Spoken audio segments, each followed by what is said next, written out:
Começando mais um Wowcast em parceria com o Estúdio CB. E o nosso convidado de hoje... Bom, o nosso assunto de hoje, o nosso convidado de hoje é muito especial, né, Marcelo? Eu vou fazer a introdução para vocês entenderem do que a gente vai falar hoje. Moda não é futilidade. Futilidade é achar que ela não diz nada.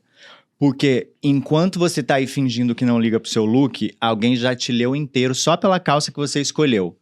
Hoje, o papo é com um homem que não segue tendências, ele antecipa, é um dos maiores stylists do nosso país, mas não é só isso. Ele é de uma geração que constrói imagens através da roupa. Se você acha que moda é futilidade, senta e aprende com quem transforma isso em discurso.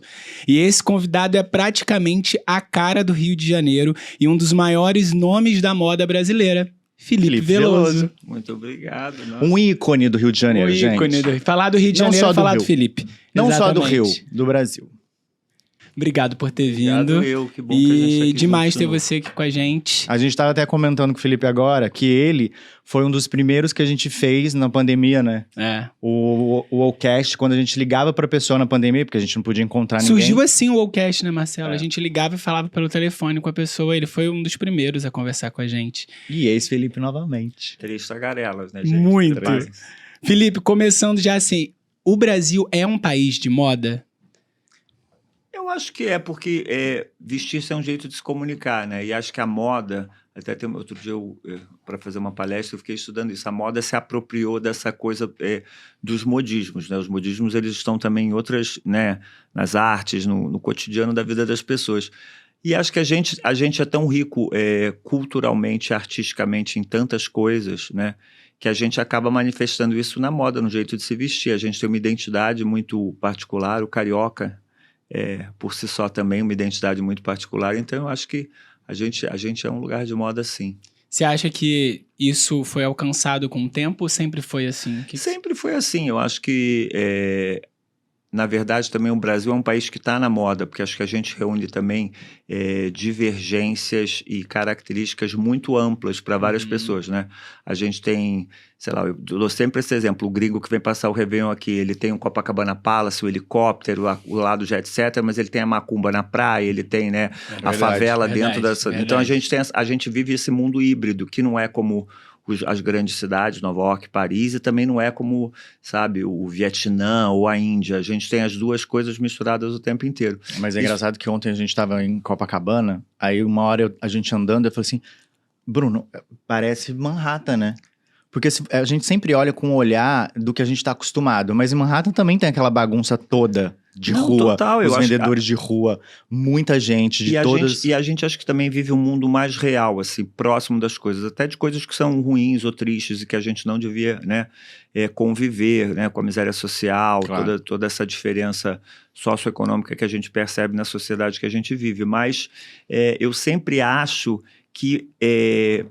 independente de ser ruim, às vezes até ser manipulado ou aproveitado pelas pessoas, pelas autoridades, é um mundo mais real, assim, do que esse mundo também que a gente vê quando viaja para lugares, sei lá, vai para a Índia, aquilo tudo é exótico, rico, mas culturalmente é diferente, assim, é miserável, olhar, em alguns aspectos. E às vezes para eles não é, né? Isso que é muito louco. Não, e o contrário também, né? Quando você vai para uns lugares, tipo para Los Angeles, ou para lugares que são muito, sei lá, Suíça ou Antuérpia, esses lugares, aí você sente falta um pouquinho da realidade das pessoas, né? Então, saturado, né? Eu acho que isso dá pra gente um jeito de lidar com as coisas muito especial. Acho que por isso que a gente agrada tanto, e a gente está na moda há tantos anos. A gente acha que a gente é uma nova possibilidade, sim, porque a gente convive com essas diferenças há mais tempo e em alegria, eu acho, assim, com alegria, isso é muito especial. Mas você acha, eu tenho a sensação, assim, que as pessoas lá fora têm uma visão da moda brasileira de uma forma bem diferente do que ela é de fato?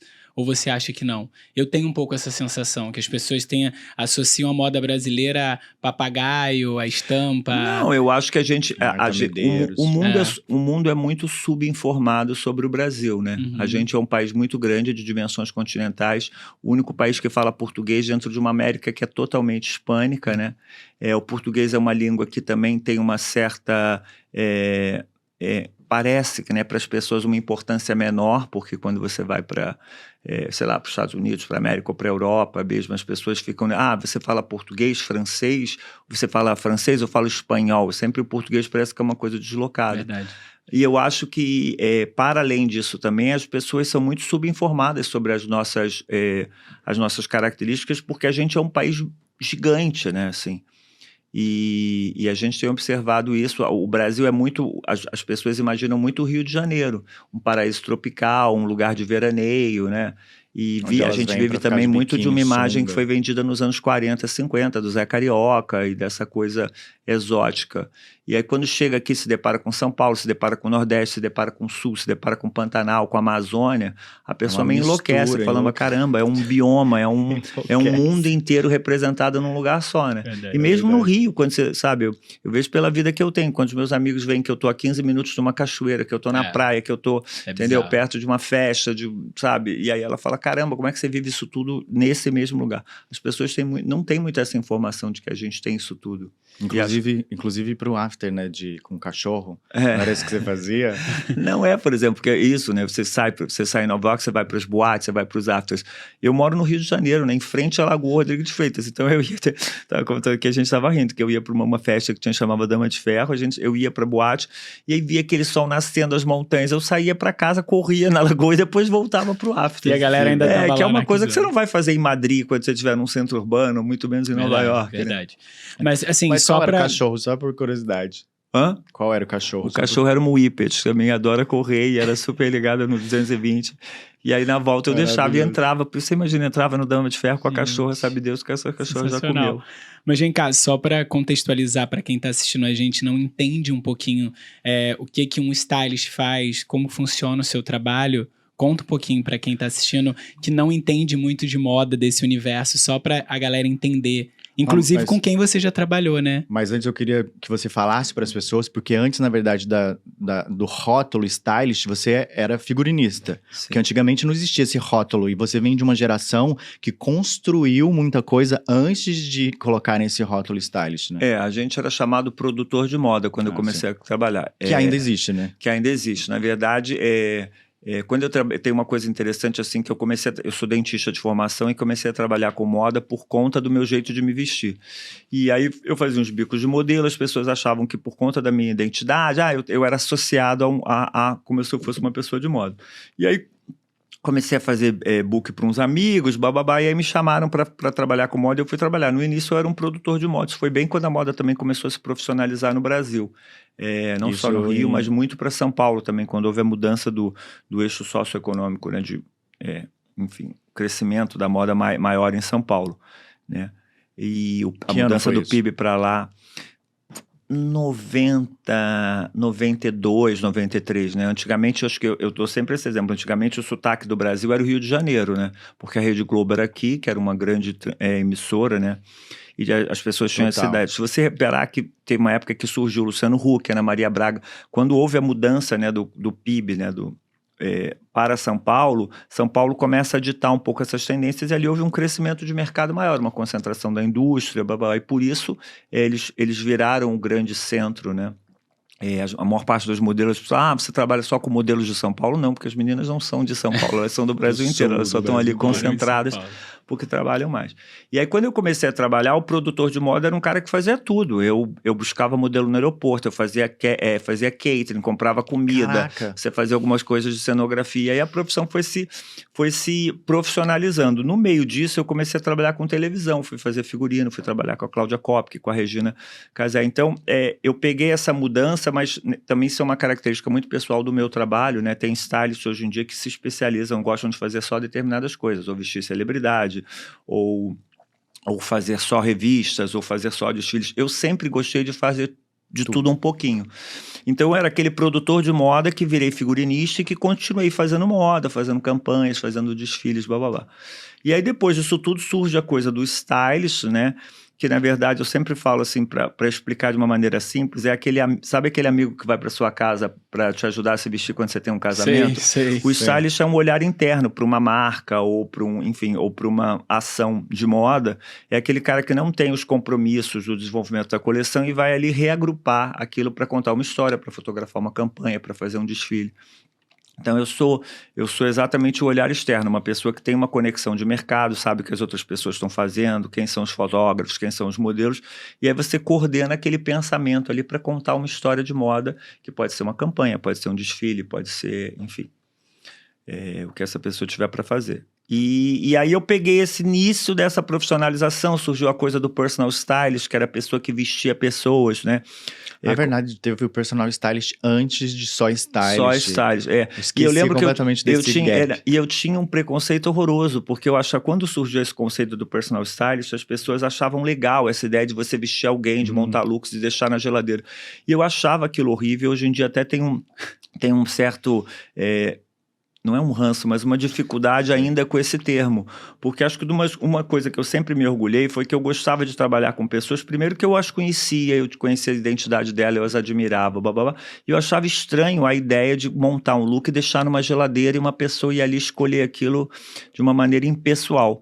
E acho que hoje em dia, por exemplo, isso chegou num extremo tamanho que qualquer celebridade ou atriz, ela tem a necessidade de ter um personal stylist. Eu acho horrível a ideia de que eu vou na esquina e que eu preciso ser vestido por alguém. Porque eu acho que um artista, ou um cantor, enfim, ou uma celebridade, ela precisa ter uma identidade pessoal.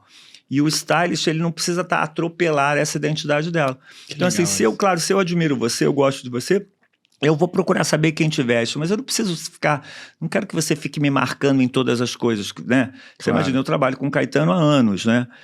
A gente faz 1000 coisas juntas, quase todo mundo todos os acha trabalhos. Que você é filho dele. Isso é só uma coincidência de nome. Mas é bom que eu ganhe um upgrade de quarto. Enfim, a gente... é ótimo.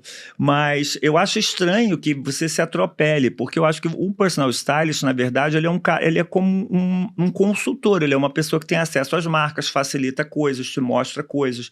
Olha isso que legal. E você constrói com essa pessoa a identidade pessoal dela. Quando você vira um look da geladeira, é estranho que aquela pessoa não tenha participado das escolhas, você não entenda que, sei lá, eu pensei em um vestido para você vestir hoje, mas você está a fim de vestir uma calça. Aquilo é mais importante do que o meu olhar, do que a minha escolha, sabe? Então, quando começou essa coisa do personal stylist, eu estava vivendo muito isso, porque eu trabalhava com a Regina na época, né? A gente fazia o Brasil Legal e depois a gente começou, claro, a fazer muitas coisas juntos, né? Publicidades, prêmios, isso tudo. Então, parecia que você vestia aquela pessoa, mas eu não me sentia, assim, um personal stylist nesse lugar de ser o dono da identidade visual daquela pessoa. Claro. A identidade visual daquela pessoa pertence àquela pessoa. É porque você constrói a sua identidade, a sua característica, né, do seu histórico de trabalho, você ajuda a pessoa a realmente construir a imagem dela. Sim. Não é só uma roupa, é o quanto aquela roupa diz sobre você. E também o quanto, às vezes, o gosto pessoal daquela pessoa é importante. Eu sempre falo, eu prefiro mau gosto à falta de gosto. E acho que principalmente quando você... acho que isso foi uma grande experiência nesse meu mundo do ser um figurinista. Quando você começa a trabalhar com atores ou com cantores, ou que não, enfim, pessoas que não são modelos, a identidade daquela pessoa, o temperamento daquela pessoa, o gosto daquela pessoa é importante. Então você vai trocando aquilo e é muito legal você ir conhecendo a pessoa, porque claro, um dia você compra um negócio, ela acaba usando na vida pessoal dela. Sim. Aquilo vai se misturando com o guarda-roupa dela, com a vida dela e criando uma identidade. E isso é o grande barato da coisa, não montar um look. Então, assim, eu sei porque às vezes até hoje as pessoas me ligam, eu queria que você me vestisse. Eu sempre falo, vamos esperar uma ação, sei lá, uma coisa mais concreta, vamos esperar você ter um prêmio para fazer, para a gente se conhecer, para ver se dá certo, para ver se funciona, porque acho que é o caminho. Mas, enfim, o mercado foi ficando assim, hoje em dia a gente tem até... influências de modas que têm seus próprios stylists, né? Que é uma coisa... já é uma camada... Já é uma camada sobre a camada, né? O que você acha disso? Aí tem o stylist que é influencer. Eu acho que o mercado ficou muito... monetizado, né, em vários aspectos. Então, isso para algumas pessoas virou um símbolo de status. Algoritmizado. A profissão de produtor de moda, ou trabalhar com moda, eu sempre brinco que é uma coisa engraçada, né, porque a gente fica... É quase uma subcelebridade. porque é uma área de interesse de muitas pessoas, moda. Para muita gente parece que aquilo é divertido, alegre, É né? glamour Então, por puro. exemplo, eu quando dou palestras de moda, 60% das pessoas que assistem minhas palestras não são pessoas de moda, são advogadas, são Que legal. são engenheiros, são pessoas de outras áreas Interessante. que têm curiosidade. Porque vestir-se é um jeito de se comunicar, aquilo que a gente falou no início, todo mundo exercita a moda o tempo inteiro, mesmo quando você diz, não, eu uso sempre a mesma camisa e a mesma calça. Isso é um código de moda que você estabelece para você como uma identidade visual. Então, as pessoas, é uma área de muito interesse, as pessoas acham, e aí a gente fica vivendo nesse nicho da subcelebridade, ou de uma pessoa que tem uma importância e tem uma relevância, sim, porque você acaba despertando o interesse das pessoas, ou a curiosidade, ou elas acham aquilo divertido. Mas a gente sabe, né, quem trabalha com isso sabe que por trás do que a gente faz tem uma relação gigante, né, tem um corre gigante, tem convivências difíceis, né, a gente tem que desviar de vaidades, porque ego. É um lugar, é uma área muito competitiva e Sim. muito delicada, porque você lida individualmente com as pessoas e também com esse aspecto e com o brilho, né, que vai se criando em torno de determinadas coisas ou de pessoas, e aquilo parece ter uma importância maior, e aí você precisa numa hora se esconder ali, numa hora você precisa exatamente dar a cara a tapa. Então é um mercado difícil, assim. E aí, só que eu acho que é um mercado em movimento, né? A gente está vendo os AIs agora, toda essa mudança, como a inovação tecnológica mudou o trabalho da gente, né? Pulverizou a informação, as tendências, a facilidade, né? Com que os jovens... Muito. Eu vejo uma diferença gigante no lidar das pessoas que são da minha geração, da geração de vocês, que é uma geração, né, 2 ou 3 gerações abaixo da minha, e das gerações de agora. É diferente o jeito com que a gente constrói as coisas, com que se busca referências, com que se monta mood boards hoje em dia, do que a gente fazia antigamente. Mas o que você acha, por exemplo, as influências de moda? Eu vejo, na verdade, assim, que 90% não tem muito uma personalidade ali. Eu acho que é muito copia e cola, É porque eu acho que as pessoas... O que você vê disso? Assim, que você acha disso? A internet é um barco solto, né? Assim, a navegar sem regras, sem éticas. Verdade. E por mais que... E ele virou, na verdade, um espaço midiático, assim, onde você tem oportunidade de se mostrar e fazer de tudo um negócio, né? Uhum. Essa coisa da monetização disso é que acho que ficou muito séria, porque você vê surgirem influências ou pessoas que têm uma identidade gigante e que quando ela surge ali, ela acaba virando um apastelado do que as outras também faziam. Fica tudo igual. Porque ela começa a ser chamada para publicidades, ela começa a ser chamada para fazer presença em determinados lugares, e aí ela começa a trabalhar com marcas que ela às vezes não tem tanta identidade, mas que ela precisa daquilo. Isso é difícil de julgar, porque também se ela não embarca naquilo, ela perde dinheiro, né? Ela passa a perder, e aí esse calcular das coisas, até quando eu vou perder aqui para ganhar lá na frente, é muito difícil, porque a gente não sabe se vai ter um lá na frente, né? A gente vê hoje em dia todas essas pessoas que eram heavy users de internet reclamando, né? A gente viu a Anitta, agora ficou 2 meses fora da internet, porque a gente sabe que, na verdade, isso faz muito mal às pessoas, né? Claro. Criamos um monstro, né? Mergulhamos nesse mercado, somos dependentes totalmente disso, mas a gente sabe que isso gera muito mais baixa estima do que autoestima. Total. A gente sabe da falsa competitividade. Eu vejo, por exemplo, como as gerações mais jovens são reativas porque elas não conseguiram embarcar. Sabe, essa galera de 25 anos, 26 anos, eles não adianta mais terem um conteúdo legal, fazerem fotos lindas, aquilo não engaja. Não engaja. Entendeu? Porque eles estão num lugar... onde aquilo já está totalmente monetizado, já está totalmente, enfim, organizado de forma para que aquilo não aconteça, né? O algoritmo está exatamente barrando e bloqueando o tempo inteiro. Então, mas você não acha que todo mundo ficou igual? Porque a sensação que eu tenho, que eu ia até te perguntar o que você acha da evolução da moda brasileira dos anos 90 para cá, eu percebo... que nos anos 90 as pessoas tinham muito mais personalidade quando não existia internet. Cada um tinha um estilo, cada um se apropriava do seu próprio estilo, e eu acho que com a internet tudo virou uma coisa só, que é o que a gente está falando. Não, e vou além, porque se você olhar também o padrão estético das pessoas, e não só a moda, principalmente no Rio de Janeiro, o corpo era completamente diferente. Não existia coisas de academia que você encontra em cada lugar e o padrão do corpo e também na moda, que é isso que o Bruno tá falando. Eu acho assim, tem uma explicação fisiológica para isso, né? Assim, a cabeça da gente é um HD.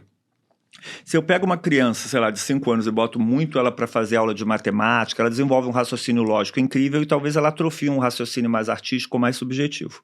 E o contrário é a mesma coisa. Se eu pegar uma criança e botar ela só para fazer pintura, artes, talvez ela tenha um raciocínio subjetivo incrível e tenha uma dificuldade de raciocínio lógico. A gente vive o que chama-se era do déficit de atenção. A gente passa o dia inteiro observando, olhando coisas, não se aprofundando nelas, né? Mas vendo referências. Isso ocupa o HD das pessoas. Então, a minha capacidade criativa não é que ela minimiza, ela é atrofiada, porque eu não tenho espaço na minha cabeça para isso. A gente vive hoje em dia isso, o telefone virou um HD externo, coisas que a gente decorava antes, o telefone da casa da gente, dos amigos, você não decora mais. Porque a gente não é capaz de decorar todas as coisas que a gente vê, todas as pessoas.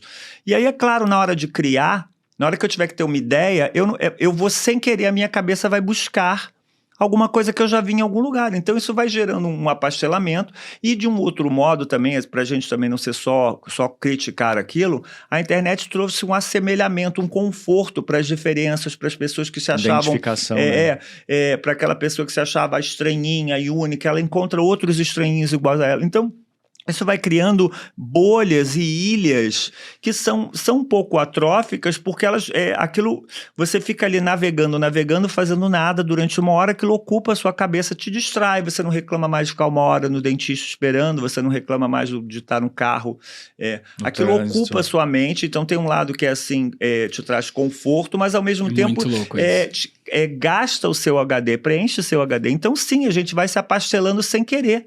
Porque aí você vai, sem querer, você olha um cabelo ali que você achou legal e de repente você está com aquele cabelo, aí alguém acha que seu cabelo é estranho, mas você não acha estranho, porque você vê outras pessoas que têm aquilo ali, aquilo te dá uma identidade, Então, por exemplo, a moda está atravessando esse problema. A gente vivia em cima de um mercado que era todo baseado em tendências, gente, que eu me acho moderninho, dois de mim, dois patetas, eu não quero ninguém andando parecido comigo, mas eu me faço valia disso toda vez que eu quero reafirmar o que a minha autoestima está baixa porque alguém acha que eu sou estranho. Eu falo, não, eu sou maneiro, olha que eu tenho ali. Então, a gente está vivendo essa sociedade muito comparativa, que é estranha, né? Porque, sei lá, quando eu era pequeno, eu lembro se o vizinho tivesse um brinquedo, eu falava, o vizinho tem esse brinquedo. Meu pai falava, ele tem a vida dele, você tem a sua vida. Hoje em dia, não, é ao contrário. Toda vez que alguém te dá um não, você vai lá e cata as pessoas que têm o brinquedo que você quer. Verdade. E aí aquilo te dá segurança, mas ao mesmo tempo você... E aí a gente está vivendo esse molho que é depender disso e ser contra isso, né? Ser validado por isso também, né? Sim, a carência disso. E a internet está vivendo essa... A gente já percebeu que essa monetização, que isso tudo, que criamos um monstro, que aquilo é horrível, ao mesmo tempo facilita muitas coisas, né? Então, mas não surgiu nada ainda. Primeiro, nem mais bonzinho, nem mais legal para que você troque isso por aquilo. Então a gente continua. Toda a comunicação de moda, por exemplo, no caso, né, voltando, toda a comunicação de moda ainda é feita através dessas ferramentas, né, as marcas, as campanhas, tudo mudou, né? Antigamente você fazia um negócio, vamos imprimir o catálogo, quantas fotos... Era maravilhoso, era maravilhoso. Hoje em dia, às vezes, as ações são feitas nas ações, né? Verdade.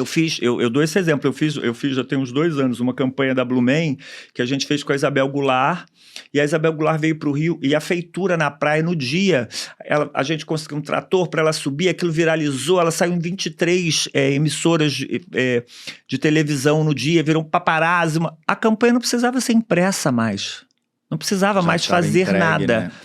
A campanha foi o dia da campanha. A marca jamais teria mídia ou grana para viralizar aquilo. Não precisava mais nada, não precisava, entendeu? É muito louco essa antecipação das coisas. A gente sabe disso. Antigamente você fazia, não esconde a roupa. Hoje em dia você convida a celebridade, ela posta na hora que ela tá maquiando, aquilo ali já se resolve. É verdade, a gente fazia capa e falava assim, não pode postar ainda. A gente falava só daqui um mês. Hoje em dia não dá, cozinhar aquilo às vezes é mais legal do que o resultado, né? Verdade. Então a gente está vivendo uma antecipação muito louca, ao mesmo tempo não tem nada para colocar no lugar. na internet, aí voltando para o assunto a pessoa, se ela para e tenta ficar na identidade dela, ela começa a perder dinheiro, aí ela não vai mais no negócio, ela não vai trabalhar com a marca que ela não acha tão legal, mas a marca que ela acha legal não tem grana para pagar ela. Aí também, mas se ela abaixa o preço para cobrar para aquela marca não legal, a marca...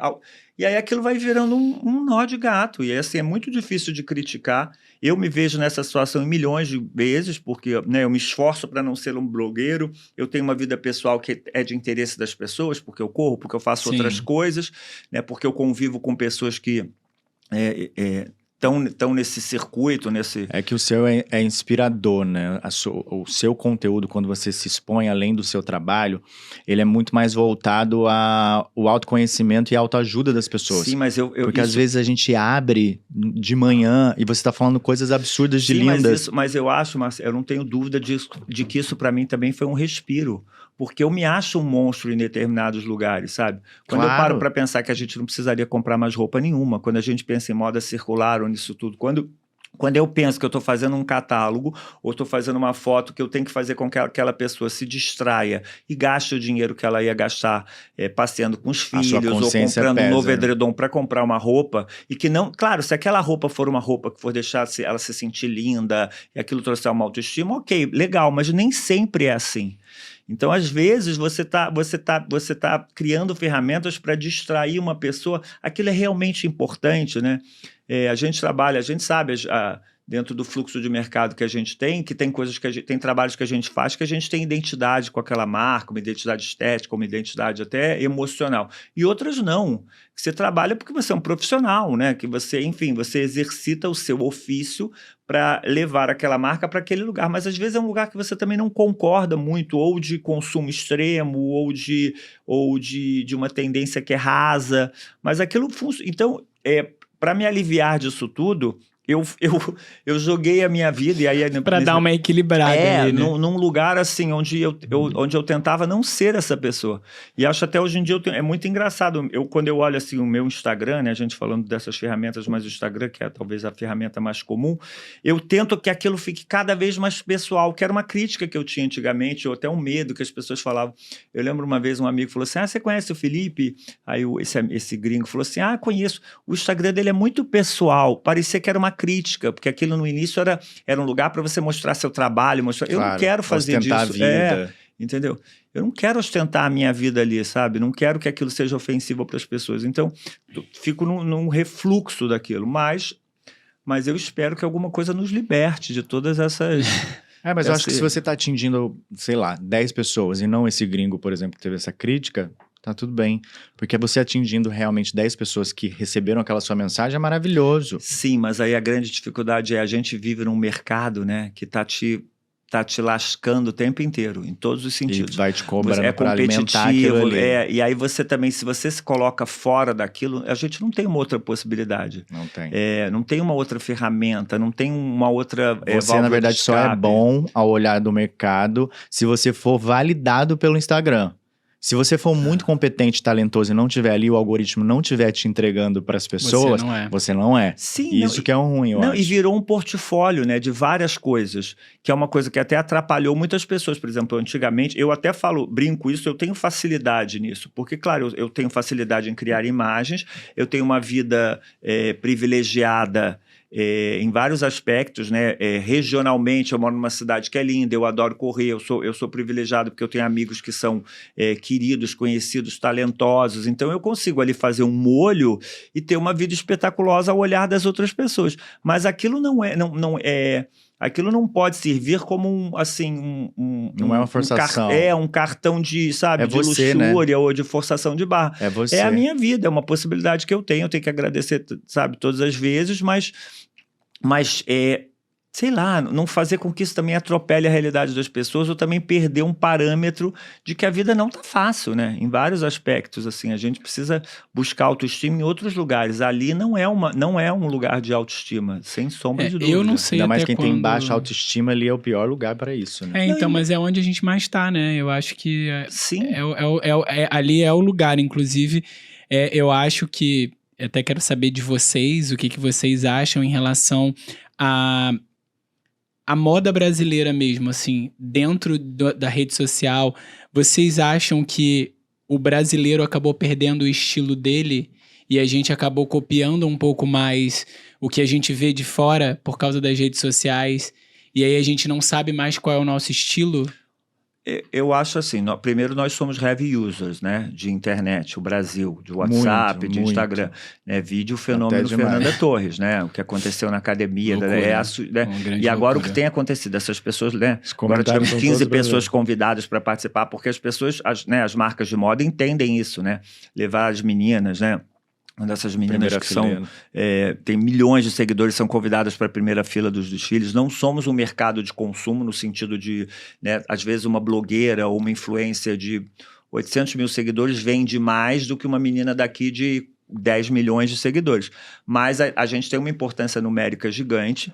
Eu acho que essa coisa, eu não acho que a gente perdeu a nossa identidade, mas a gente se apastelou porque acho que o mundo inteiro está virando uma pizza, né? A gente tem uma mistura dessas tendências e dessas características em todos os lugares, até para coisas ruins, né? Eu tenho uma amiga Martinha, que mora em Barrinha, né, perto ali do delta do Parnaíba, e ela o trabalho dela é gigante para que os filhos valorizem a profissão dos pais, porque os pais são pescadores, são caras que fazem artesanato, e um adolescente hoje, com a internet, ele não quer ser pescador, ele não quer ser artesão, ele não valoriza né, essas atividades que são mais manuais, Então, acho que isso é um problema que está acontecendo no mundo inteiro, né, e coisas que a gente não nota e que nesses lugares mais inóspitos ficam muito explícitas, mas acho que isso que acontece aqui, né?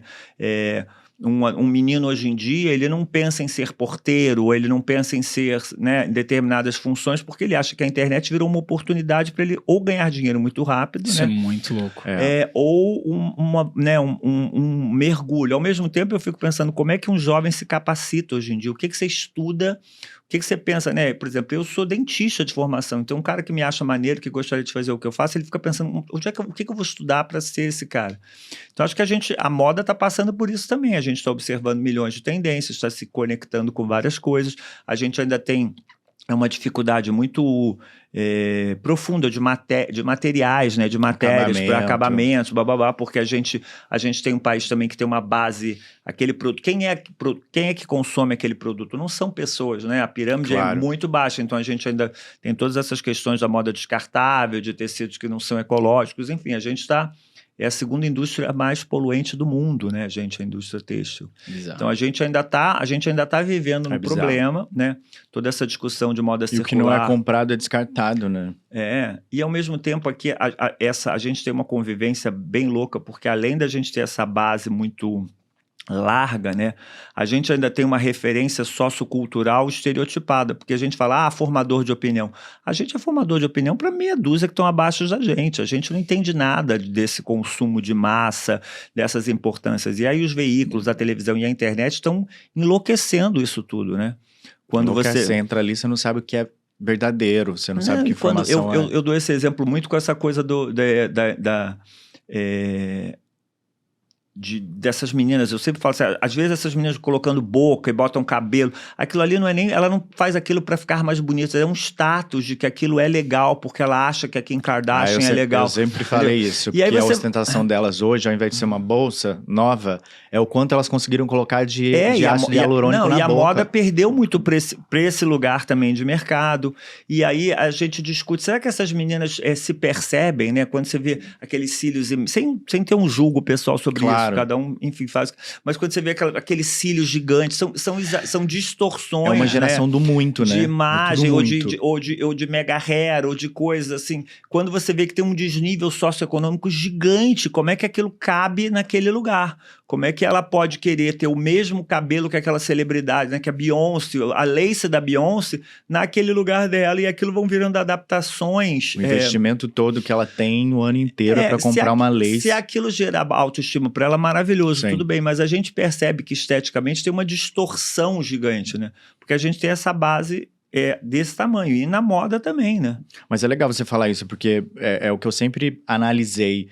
As Kardashians, elas vieram para ditar moda. Elas ditaram uma moda, não que elas sejam personagens de moda, mas esteticamente elas vieram pra muito exagero. Então elas pegaram uma fase onde era muita bunda, botavam muito quadril, botavam muita boca, botavam muita bochecha, botavam tudo. Aí o mundo inteiro copiou aquilo e começou todo mundo a colocar boca, bunda, seio, tudo. Elas viraram expoentes disso, né? Assim, elas assumiram que aquilo ali era só pra isso, né? A gente viu isso no mercado, por exemplo, artístico no mundo inteiro. A gente conhece, né? Claro. Milhões de atrizes que viraram celebridades, onde que são meninas gatas, bonitas, midiáticas, e que a carreira delas meio que acabou, porque ela trabalha muito mais fazendo presença em determinadas coisas do que sendo atriz. E aí isso atropelou a vida delas, né? Só que elas ainda tinham essa justificativa, né? Começou como uma atriz, começou como uma cantora. Hoje em dia, as Kardashians, acho que elas foram, né? O expoente disso, não somos nada, somos só aquilo mesmo, entendeu? Somos só uma celebridade, né? E aí... O que eu acho louco é que elas vieram realmente fazendo com que as pessoas colocassem tudo isso, e agora elas estão tirando tudo isso. O rosto delas estão voltando ao normal, um rosto mais padrão. E aí as pessoas que colocaram, que não sabem o valor que é pra você tirar isso, elas estão ferradas. Estão ferradas. Mas acho que é uma construção estética louca. O New York Times fez uma matéria super interessante, chamava The New Face, né? Que comparava as plásticas antigas, né? Daquelas mulheres tipo Golden Hall, com as de agora. E ninguém é melhor que ninguém, é tão distorcido quanto, assim. E as pessoas nem sabem como eram feitas as plásticas na época de Marilyn Monroe, por exemplo. E quando você vê aqueles filmes... Carnificina, né, aqueles filmes dos anos 40, né, com 80 mulheres louras, eu fiquei pensando, se descolorir um cabelo hoje em dia ainda arde, dói. Você imagina quando você vê aquelas 20 louras platinadas numa piscina, metade delas devia ficar careca, né? Bizarro. E aí eu fico pensando, gente, como é que fazia aquilo, né, naquela época? É muito louco. É muito louco. Uma vez eu sou uma pessoa curiosa e comecei a ver como eram feitas essas cirurgias na Marilyn, que faziam várias, e as pessoas achavam que aquele rosto era o rosto dela, não era. Eu fico imaginando pra colocar placa de né? coisa. Parece... como chama? Carmen Miranda fez 2 cirurgias no nariz, né? Tinha sangramento, chorava. Rita Hayworth aumentou a testa 1,5 cm com laser. Gente, como fazer laser? Se falasse isso hoje, eu já ia achar estranho, né? A gente fala dessas cirurgias todas de harmonização. Não sabia disso. Ela aumentou 2,5 cm, 2 centímetros de testa, porque a testa era curta. Você consegue imaginar quando ela tá, put the blame on me, boy, que lá atrás, o que ela fez? Que laser foi esse? Apavorante, né, não, gente? devia ser um laser bizarro, Nossa, devia ser bizarro. Bizarro, mas... O negócio devia deixar uma cicatriz absurda ali. Absurda. Mas eu vejo que você, Felipe, eu te considero, na verdade, antes de te conhecer, inclusive, seu trabalho, às vezes que eu te encontrei, antes mesmo de trabalhar com o que eu trabalho, eu percebo que você é quase um cartão postal do Rio de Janeiro, porque você representa esse estilo do Rio de Janeiro. E você é um homem que eu vejo que não vai sair do Rio de Janeiro. Você é uma pessoa que pretende um dia, sei lá, eu quero me aposentar de vez em outro país. E eu como acho que é para você? Não vai nem se aposentar, não. E como é para você, que é a minha curiosidade, é envelhecer como sendo um homem no Rio de Janeiro. Nossa, vamos fazer análise? Vamos, mas aqui é uma terapia. É uma terapia. Não, você faz análise? Não faço análise. Nunca fez? Nunca fiz. Que bom, essa roda aqui é sempre uma terapia. Às vezes penso que tá chegando a hora. Não, mas são várias camadas. Essa pergunta tem várias camadas. Eu acho que... Na verdade, eu tenho uma identidade carioca, sim, porque eu nasci aqui, acho que, né, não renego minhas raízes. E eu tenho uma informalidade que, nos anos 80, quando eu comecei, né, a sair e a me vestir bababá, ela não batia muito com esse padrão ou com a estética que estava se formando, que foi exatamente essa migração, né, da identidade brasileira para São Paulo, né? Quando isso tudo começou, o Rio ainda tinha essa identidade carioca de informalidade e de não padrão. Eu acho que nesse aspecto eu me enquadro mais. Eu sempre falo assim, como é que você sabe quem é o carioca no casamento? O carioca, o terno dele é meio fora do padrão, ele tá um pouco mais bronzeado do que devia, o cabelo também... É menos... Dá menos importância mesmo dando. E ao mesmo tempo tem uma identidade, acho que a gente tem uma coisa com o corpo, assim, um body language que é diferente, porque a gente lida muito com isso o tempo inteiro. A sedução do carioca, correndo, andando, estando na praia. Então acho que isso me deu essa identidade, sim. Eu adoro o Rio de Janeiro. conseguir estruturar a minha vida de um jeito onde eu posso ir e vir. Isso acho que foi o meu grande goal. Eu, quando era adolescente, eu falava, eu queria viajar. Eu lembro que a gente tinha um vizinho que era piloto, comandante da antiga Varig. E eu achava o máximo a possibilidade de ir e vir. Eu acho que eu mentalizei isso tanto que a minha vida me levou para esse lugar. Eu consegui viajar em determinados períodos até mais do que uma pessoa deveria. Eu lembro que antes da pandemia eu estava vivendo o apogeu disso. Sei lá, 2 anos que eu não dormia mais de 7 dias no mesmo lugar. Eu lembro. Porque no mínimo eu ia para São Paulo, era uma vida frenética. Então eu consegui um ideal dos mundos para mim, que era morar numa cidade que tem uma identidade que me agrada, essa mistura da natureza com as coisas que são mais tecnológicas ou mais sofisticadas, e ao mesmo tempo um realismo assim, sociocultural, que para mim é importante, é minha base, assim, é o meu chão. Mas envelhecer tem sido um capítulo assim, não difícil, mas assim... que eu acho que eu ainda estou tropeçando em algumas coisas, porque a gente primeiro vive num universo muito, hoje em dia, ainda mais rápido do que era quando eu era adolescente, as coisas se renovam, os valores, as coisas. A inovação tecnológica trouxe um atropelo disso tudo, e uma frustração também muito grande. Então, antigamente, eu acho que a gente se planejava mais e gostava mais do futuro que estava por vir, e hoje em dia é difícil, porque o futuro, a prospecção de futuro é péssima, né? Ambientalmente, socioeconomicamente e mesmo de valores, e é muito triste, acho que perceber que não só a geração da gente percebe isso, mas mesmo quem está começando. Quando eu era moleque, a minha avó falava, o Rio era melhor, e eu não achava melhor.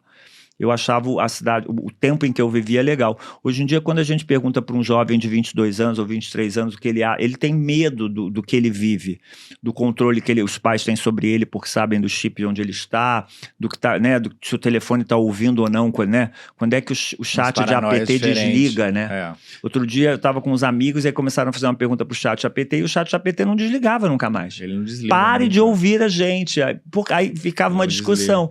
Então essa invasão da privacidade das pessoas não criou um prognóstico bom. Eu tenho uma energia vital mesmo, assim, muito, não sei se jovem, sem fim. Todo mundo falava que eu ia me cansar das coisas, eu tenho uma energia gigante. Então eu tenho tido problemas hoje em dia, até de turma, eu brinco. Porque quando eu era moleque, 14, 15 anos, eu já saía e eu andava com pessoas muito mais velhas do que eu, então eu frequentei o hipopótamos, coisas que são dinossáuricas, vocês não sabem nem do que se trata. Eu sei, hipopótamo. Enfim, e aí depois comecei a andar com gente da minha idade, comecei a andar com pessoas mais novas, e a minha energia hoje em dia é de uma galera de 22, 23 anos, que é essa galera que sai nos fins de semana, mas ao mesmo tempo essa galera tem um ócio para outras coisas, que é correr, que é malhar, porque tem aquela coisa do adolescente bored, que não vou acordar cedo, eu gosto de ver o sol nascer, então eu tenho um híbrido, assim, eu tenho um leque de possibilidades que me inviabiliza para vários grupos. Eu me dou bem com a galera da corrida, mas eles acham estranhíssimo que eu saio para dançar e viro à noite. Eu me dou bem com a galera da noite, mas eles acham estranhíssimo que eu acordo cedo. Eu me dou bem com a galera mais velha, mas pra galera mais velha, eu sou um pouco incômodo, porque eu tenho energia demais, entendeu? E pra galera muito jovem, eu também sou um pouco incômodo, porque eu tenho uma vida estabelecida que eles ainda não têm. Graças a Deus, não preciso pensar se eu consigo dividir o Uber ou não, quanto é a entrada da festa.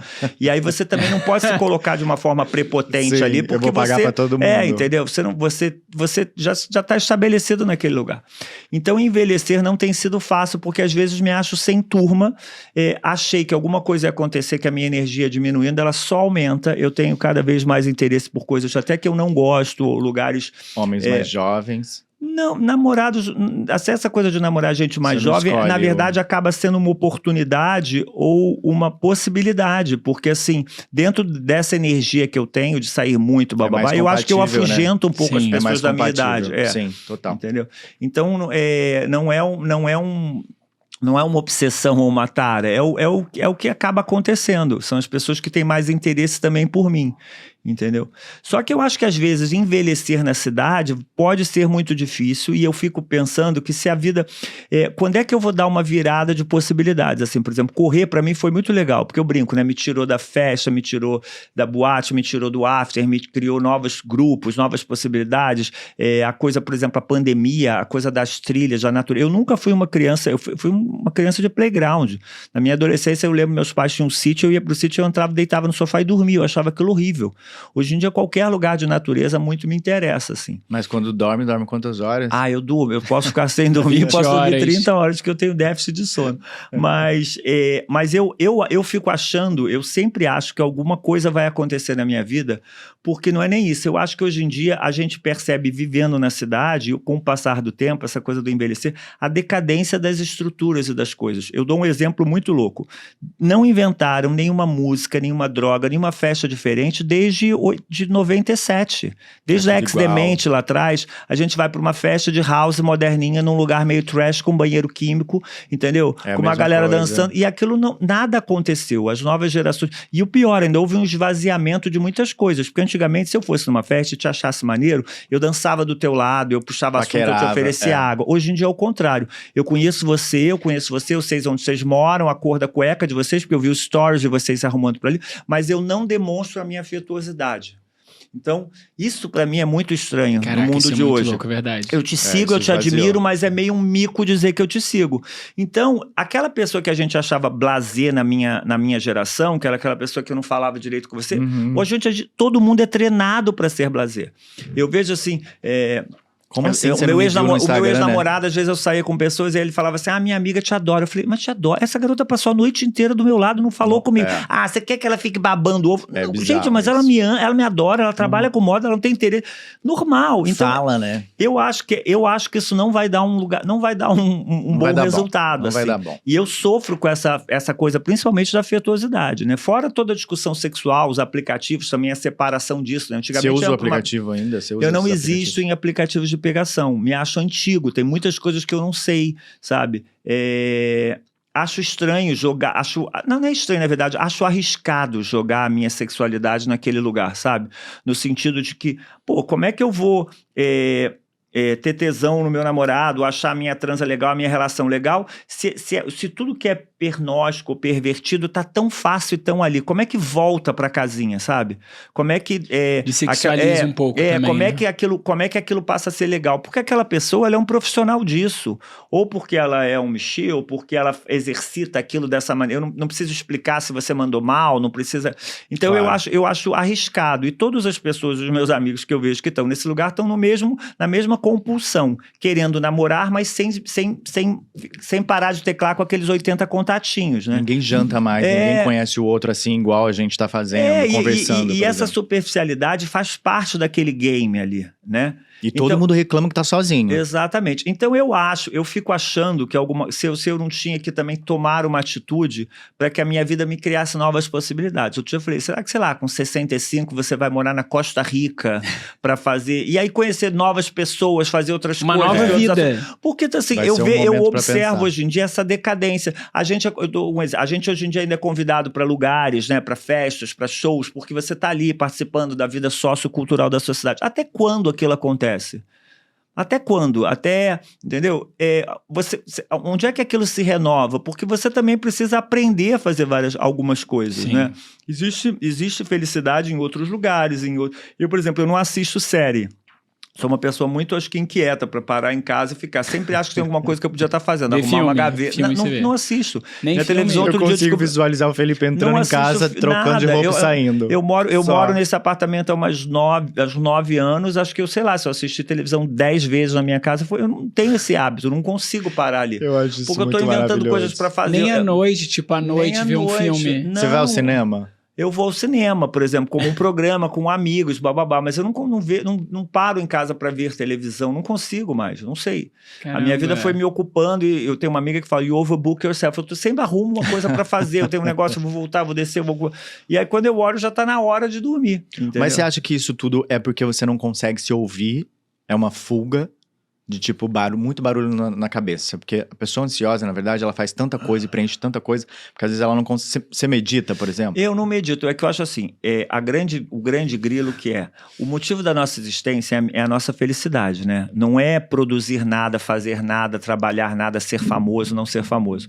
O motivo da existência é a sua felicidade. A gente, por uma vida muito competitiva, de grana, de vários aspectos, e também de autoestima, né? Porque hoje em dia acho que a autoestima é a base de tudo, assim, é o que te faz não só estar bem, mas se sentir bem, permitir se ver desse jeito. E ela é muito competitiva, a gente está sempre sendo estimulado a bombardear isso. E eu tento me concentrar e voltar para esse lugar, sabe? Acho que teve uma época da minha vida que eu me concentrava em fazer coisas, ou em ter uma importância nesse lugar. Hoje em dia eu tento me concentrar em mim, assim. Então eu fico pensando que talvez se eu conseguir envelhecer e também criar novas possibilidades... Porque essas que eu me vejo cercado hoje em dia são incríveis, eu me sinto super privilegiado, agradeço os amigos que tenho, as possibilidades, o trabalho, tudo isso, mas eu não acho que isso está criando coisas boas, nem para mim, nem para o meu entorno, né? Então eu fico pensando que talvez eu não consiga envelhecer na cidade que eu moro, sabe? E que também esteja na hora de exercitar outras existências, assim. Mas é porque o seu perfil, ele vai ser assim em qualquer lugar do mundo, tá? Mas eu mesmo fico sem pensando... falar chinês, sim, mas você vai ser... Você eu vai ser Felipe Veloso na China sem falar chinês. Mas eu fico pensando assim, será que não vai ser legal você será gerente de uma pousada paradisíaca num lugar isso incrível? É legal. E aí, isso assim, acordar cedo, ter essa vida que eu gosto, da natureza. A gente pode juntar uma verba lá na frente, abrir essa pousada e realmente viver disso. E assim, aí acordar cedo, conviver com pessoas, ter a bagagem de tudo que eu vivi para ser um entertainer, né? Assim, uma pessoa que... Poxa, eu sei que você gosta desse tipo de vinho, então organizar, né, esses amigos que vão chegar nesse lugar. Eu não quero ser dono da pousada, não quero ter compromissos trabalhistas, eu não quero nada disso. Quero ter um quarto lindo, com uma vista linda, e aí poder viajar. Felipe? Você pode ser RP da pousada. Eu acho que sim, porque o que acontece? Eu teria que gerenciar a minha vida para poder continuar, talvez, viajando, porque eu tenho muita dificuldade, se eu tenho uma deformação pessoal, de ficar sempre no mesmo lugar, porque eu passei a vida inteira viajando muito. Então eu me estranho com a rotina. Entendi. Eu me estranho até hoje, para mim não é comum. E quando eu digo rotina, não é fazer... Porque eu sou super... Eu não sou virginiano, mas sou muito pragmático. Eu gosto da rotina diária, das regras. Sabe, eu mesmo chego louco da festa, eu passo fio dental, eu durmo de aparelho. Eu gosto disso, porque isso me acalma. Mas eu tenho dificuldade de estar no mesmo lugar muito tempo. Parece que a minha vida está incomum, porque eu, sei lá, viajo muito e me desloco muito. E aí você começa a também ter convivências com outras existências. E isso vira sua... Sim. Eu tenho até um problema pessoal, eu falo com isso com a minha casa, por exemplo. Eu não sou maximalista, vocês me conhecem, já viram fotos da minha casa, isso tudo. Mas eu vivo ótimo num hotel sem nada, sabe? Eu chego no hotel e ainda tiro o sabãozinho. Você se encaixa em qualquer lugar. Então eu vou ter que arrumar uma existência assim, sei lá, ter férias de 2 em 2 meses da pousada e viajar uns amigos que moram fora e voltar para ali. Vai pro caos organizado e mas pro caos desorganizado. Eu não sei se eu vou conseguir envelhecer na cidade, porque eu tenho achado muito triste, assim, observar não só a minha geração, e a gente, geral, por exemplo, né? por sermos homens gays, ainda mais duro, né? Porque tudo da nossa existência gira em torno da jovialidade, né? Bicho é que nem Mickey, a gente não pode ficar velho, né? O corpo, a praia, a festa, tudo isso, aquilo vai ficando tudo parecendo que você para de ir no posto 9 e começa a ir o meu se cabelo esconder. branco, o meu cabelo branco faz diferença hoje em dia se eu vou numa festa de boné ou se eu vou com o meu cabelo branco, entendeu? Não quero ter o cabelo branco a vida inteira, daqui a pouco vou raspar e vou ter outro cabelo, mas é engraçado que uma pessoa... Eu não tô nem julgando a pessoa que me julga, mas é normal. Claro. Uma pessoa que não me conhece, quando eu chego no bar, eu falo, oi tio, entendeu? É diferente. Por que eu sou tiozão e o cara que às vezes é mais velho que eu não é o tiozão, entendeu? Porque eu tenho um cabelo... É estranho. Então eu não sei se eu vou conseguir. Eu acho que talvez eu sofra. Você começa a sentir o etarismo que antes você não sentia, né? Sim, e eu acho que eu vou sofrer. Então eu espero ou que a vida me apresente uma nova possibilidade, assim... ou que a própria internet traga isso, né? Não sei, vai que surge. Você seria um perfil de, por exemplo, você se apaixonar agora e viver com essa pessoa o resto da vida se você amasse muito? E aí isso, de repente, baixaria sua onda um pouco. Nossa, eu adoraria que a vida me surpreenda com qualquer loucura, assim, e que eu embarque em vocês estão vendo, né? Felipe está à busca disso. Se você é esse perfil... Não tá à busca. Ele não tá à busca. Eu não sei, mas eu acho que... olha só, eu sou super cético para muitas coisas, assim, ligadas à espiritualidade ou mesmo à religiosidade, mas eu acredito muito na casualidade, sabe? E eu me relaciono bem com ela. Não acho que nada que me aconteceu foi por isso ou por aquilo. Acho que... Você não acha que nada é por acaso? Não, eu acho que tudo é por acaso. E acho que assim, a gente constrói essa realidade, claro que um pouquinho para frente, um pouquinho para trás, com as nossas intenções. Para mim, destino é um plano que eu faço para minha vida, assim, e que vai mudando a cada momento, sabe? E espero que a casualidade, que a vida me surpreenda, e acho que também me preparo para isso, me ofereço para isso, malho para isso, me exercito para isso, entendeu? Para que quando essa coisa chegar, eu esteja bem e consiga ser positivo, olhar para as coisas com positividade, criar novas possibilidades e também ir carregando essas pessoas, esses amores que você vai tendo na sua vida, que acho que essas coisas são as coisas que são os grandes valores, né? São as coisas, a espiritualidade, as ela te acalma também num lugar? Ela é uma ferramenta importante para você? Ela é uma ferramenta porque ela é a minha subjetividade. Para mim, Deus está em mim. Eu acho que a gente, quando aprendeu, a gente tem, eu sei onde eu mexo a minha perna, eu sei lidar um pouco com os meus sentimentos, mas eu, por exemplo, a autoestima é tão dogmático quanto Deus, e eu não sei onde liga esse botão. Às vezes eu, sem querer, faço mal, né? Eu tenho dermatite, autoimune, é uma coisa que quando eu fico nervoso, eu mesmo causo em mim.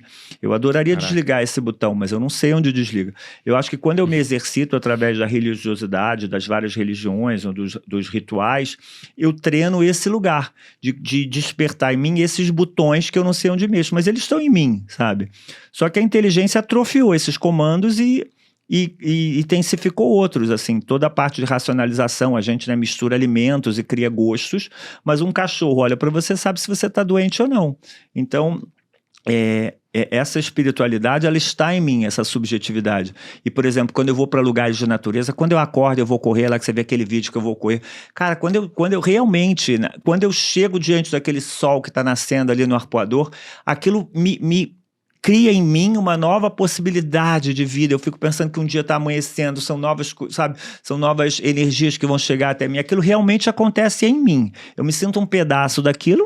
É a gratidão que você sente, ínfimo, né? né? Uma miséria daquilo, mas aquilo me... Então, assim, eu busco essas coisas porque essas coisas estão em mim o tempo inteiro. Sim. Mas você sempre foi assim ou depois que você foi ficando mais velho, foi ficando assim? Eu acho que eu sempre fui assim porque eu era uma criança muito pensativa. Eu lembro que eu falava pra minha mãe assim, quando para de pensar, ela falava, não para de pensar. Eu falava, mas nunca. Ela falava, não. Eu falava, mãe, mas eu tô exausto porque eu não paro de pensar. Porque eu era cabeçudo, eu ficava pensando em Deus, em coisas, e sabe? Eu acho que eu tinha essa intensidade, mas eu não sabia pra onde aquilo ia. Hoje em dia eu percebo, assim, isso. E principalmente essas coisas que me conectam com coisas que são subjetivas em mim, elas são muito importantes, sabe? Quando eu vou para um lugar, por exemplo, para Salvador, que é um lugar... Ali eu acho que não é uma coisa subjetiva, é uma coisa do cheiro, da autoestima das pessoas, da comida que eu como. Aquilo ali, sabe? Como tem coisas que te dão dor de barriga, tem coisas que dão onda. Sabe? Sim, e aquele sim, lugar me dá onda, as pessoas, o lugar. E aí você olha para uma coisa, você percebe a subjetividade dessas coisas. Então, essas coisas estão todas em mim ali, sabe? Eu tento exercitar mais e acho que, à medida que você vai ficando mais velho, essas coisas te interessam mais também.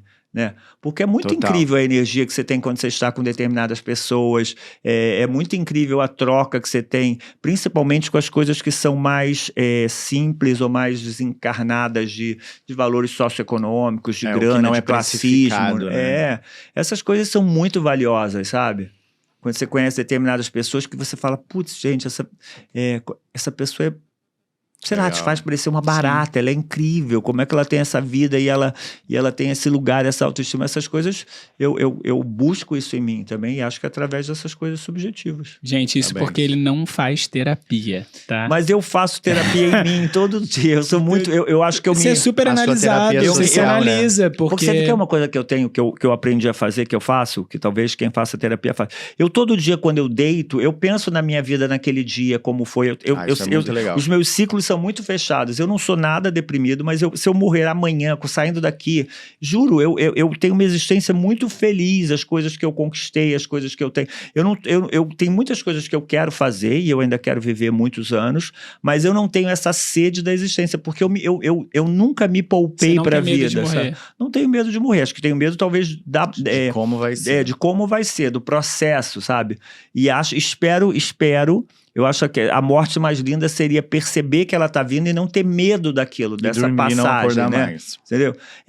Não, até talvez não dormindo, porque deve ser muito bravo perceber isso, assim, de uma maneira presente, assim, perceber claro, que você vai morrer e não se agonizar com isso. Dele, né? Entendeu? Tem uma cena de um filme que é lindo, que é uma rainha, ela tá morrendo e ela fala, eu tô com medo, eu tô me sentindo uma gota, né? Então ele fala, mergulha nesse oceano. É isso, você voltar para ser aquilo tudo. Mas eu espero ainda que a vida me surpreenda com muitas coisas, mas espero também não me sentir insaciável, sabe assim? Saciado, sei lá. Vai surpreender. E agora, se deixar, a gente fica aqui 2, 3 horas falando. Não, o Felipe falou que a gente mas vai temos pagar tempo. os 3 juntos. Então a gente vai para uma dinâmica final aqui, que a gente vai falar uma coisa e vai dizer se é o ó ou o ó. O incrível, o ó é que é o ó mesmo. Tá. Pode fazer, Marcelo. Crocs com meia.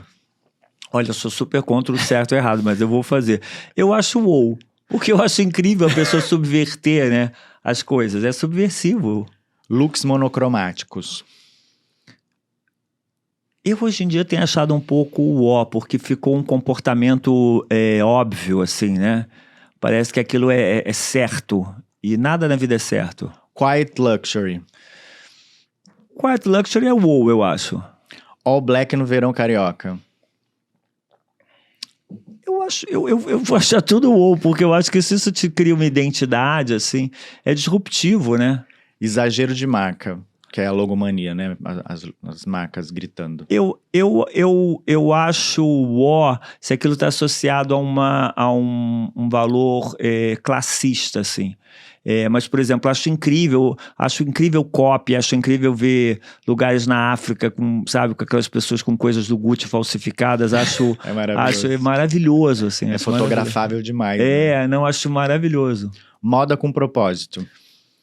Eu acho essencial, acho que hoje em dia não existe mais, né, você não se responsabilizar pelo que você faz, né, em nenhum processo da cadeia, eu acho. Labubu na bolsa.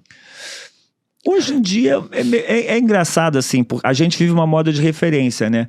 Labubu na bolsa, pra mim, me lembra o final dos anos 80, quando surge o Toy Art, que a gente já pendurava essas coisas. A gente tinha o Murphy, lembra o macaquinho que a gente trocava? Já pendurava bichinhos que abriam, você comprava várias coleções que vendiam nas caixinhas. Matriosca. Eu acho antigo. Agora, como a gente vive uma moda de referência, né?